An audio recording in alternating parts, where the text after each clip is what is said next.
All you really heard was stories back then of what this place used to look like, and to bring it back and be the only ones to do this on this island is just something special.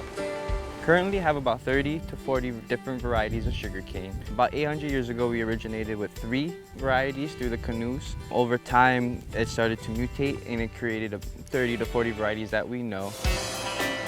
If we can create these connections to the past and have a viable path to the future, where we're taking things that did and didn't work in the past and moving it forward. Just like when the Polynesians first arrived here and they took their plants and their culture off of the boats and they put them in the ground.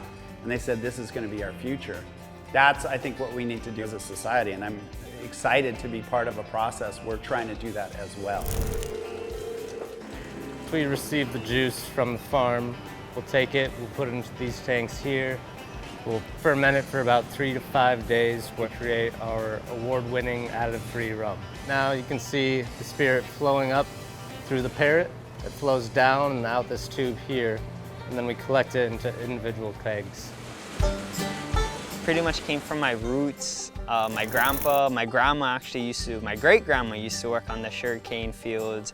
We're over here reusing the bagasse, using it to fertilize our plants, the cattle eating it. Much better practices nowadays than back in the day. The most important thing is that we can do it from Hawaii and show the rest of the world how awesome our culture is and that we can succeed because of it.